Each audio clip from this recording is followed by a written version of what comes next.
The smartest man alive የዓለማችን ትልቁ ጂኒየስ ማርኬት ውስጥ እንዴት ከሰረ? የአይዛክ ኒውተን አሳዛኝ የትሬዲንግ ታሪክ።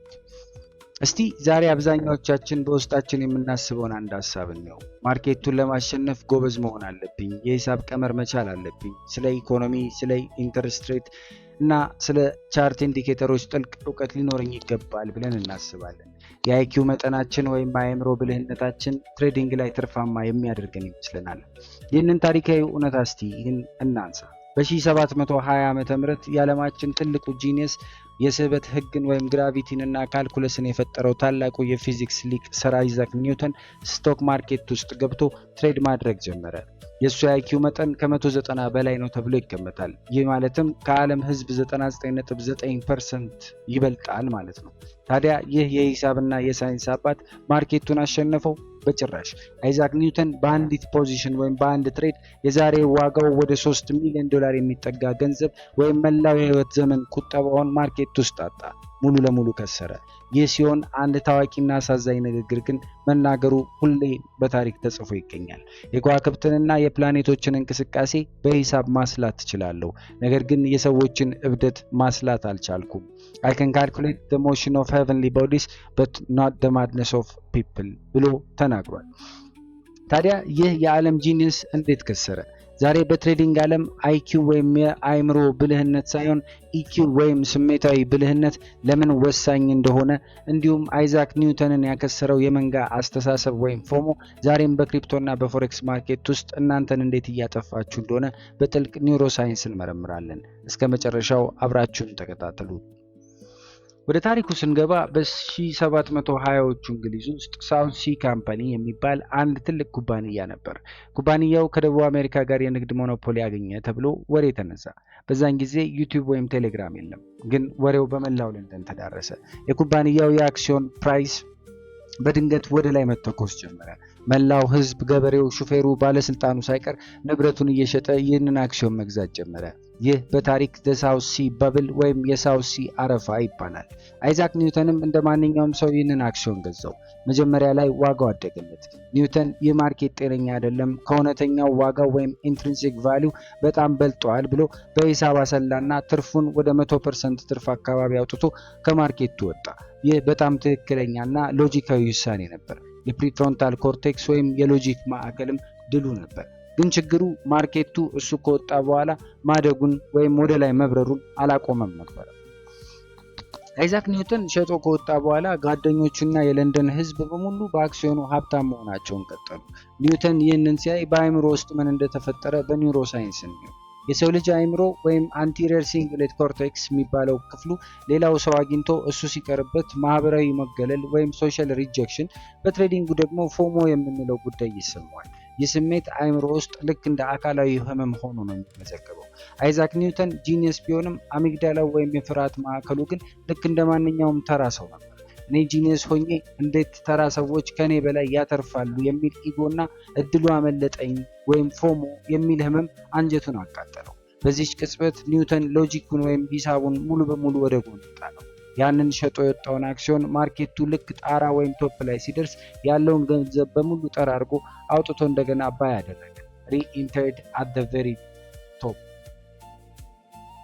ወዳጆቼ እዚህ ጋር ቆም ብላችሁ አንድ ነገር አስቡ። የዓለማችን ትልቁ ጂኒየስ አይዛክ ኒውተን ሂሳብና ፊዚክስ አውቆ ነገር ግን ስሜቱ ወይም ፎሞ መቆጣጠር ስላቃተው ብቻ ህይወቱና ሀብቱ ከጠፋ እናንተ ዛሬ ቻርት ላይ ሁለት መስመር ስላሰመራችሁ ወይም አዲስ ኢንዲኬተር ስላገኛችሁ ብቻ ማርኬቱን የምታሸንፉት ይመስላችኋል?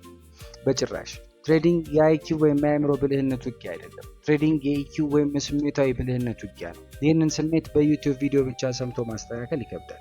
በትክክል ራሳችሁን ከስሜታዊ ቁማርተኝነት አውጥታችሁ አእምሯችሁን እንደገና ፕሮግራም ወይም ሪዋየር አድርጋችሁ አትራፊ ትሬደር መሆን ከፈለጋችሁ ያዘጋጀነውን የአንድ ወር የትሬዲንግ ሳይኮሎጂ ማስተር ክላስ ኮርስ ተቀላቀሉ። ሙሉ በሙሉ በነፃ ነው። በዚህ ኮርስ ውስጥ ፎሞን እና ስግብግብነትን 100% የምታጠፉበትን የ30 ቀን የተግባር ስልጠና አዘጋጅተንላችኋል።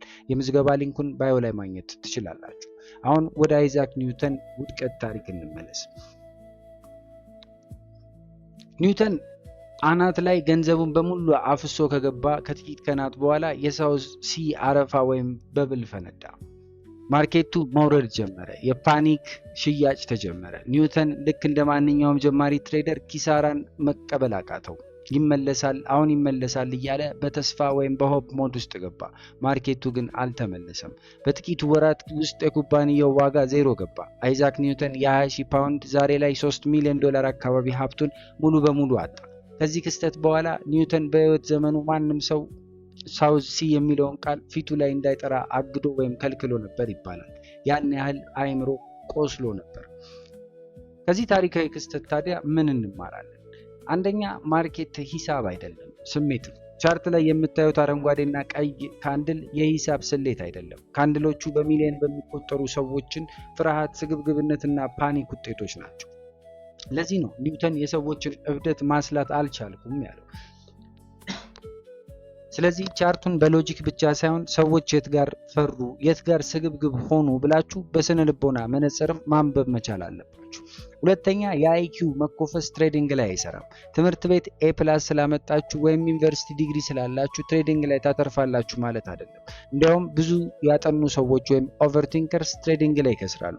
ምክንያቱም ማርኬቱ ዲግሪያችሁን አያውቀው። ትሬዲንግ የሚፈልገው ዲሲፕሊን፣ ስህተትን አምኖ የመቀበል ትህትና ወይም ሂዩሚሊቲ እና ስሜትን የመቆጣጠር ብቃት ወይም ኢኪው ብቻ ነው። በሶስተኝነት አምልጦኛል ብላችሁ አትዝለሉ። ማርኬቱ ጥሏችሁ ከሄደ የኒውተንን ስህተት አትድገሙ። ጓደኞቻችሁ ቢያተርፉም አትቅሙ። ማርኬቱ የፈለገውን ያድርግ፣ እኔ ግን ከትሬዲንግ ፕላኔና ከሪስክ ማኔጅመንት ውጪ አንዲትም ዶላር አላወጣም የሚል የብረት ልብ ይኑራችሁ። እንደ ማጠቃለያ አንድ ትልቅ እውነት ይዛችሁ ውጡ። ማርኬቱን ለማሸነፍ ጂኒየስ መሆን አያስፈልግም። ማርኬቱን ለማሸነፍ ራስን ማሸነፍ ብቻ በቂ ነው። የዓለም ጂኒየስ የሆነው ኒውተን ስሜቱን ስላልተቆጣጠረ ከሰረ። እናንተ ደግሞ ስሜታችሁን ከተቆጣጠራችሁ ጂኒየስ ሳትሆኑ በሚሊዮን ዶላር ታተርፋላችሁ። ምርጫው የእናንተ ነው። ይህ ታሪካዊና ሳይንሳዊ ቪዲዮ ልባችሁ ውስጥ ገብቶ እይታችሁን ከቀየረው ቪዲዮን ላይክ በማድረግ አጋርነታችሁን አሳዩን። ለቻናላችን አዲስ የሆናችሁ ሰብስክራይብ እና ፎሎ ማድረጋችሁን እንዳትዘነጉ። እስቲ በሐቀኝነት ኮሜንት ላይ ንገሩኝና ማርኬቱ ጥሏችሁ ሲሄድ ጓደኞቻችሁ ወይም ሌሎች ሰዎች ሲያተርፉ አይታችሁ በቅናት ፎሞ አናት ወይም ቶፕ ላይ ገዝታችሁ ታውቃላችሁ? እውነቱን እንወያይ። የስነ ልቦና ማስተር ክላስ ኮርሳችንን ወይም የነጋዴ ራሱ መጽሐፍን ባዮ ላይ ባለው ሊንክ ማግኘት ትችላላችሁ። በሚቀጥለው ቪዲዮ ሌላ አስገራሚ ታሪክና ሳይንስ ይዤላችሁ እመጣለሁ። እስከዚያው ከኒውተን ስህተት እየተማራችሁ ተጠብቁኝ ዘንድ ለማስታወስ ወደድኩ። በያላችሁበት ሰላማችሁ ይብዛ። ሰላም።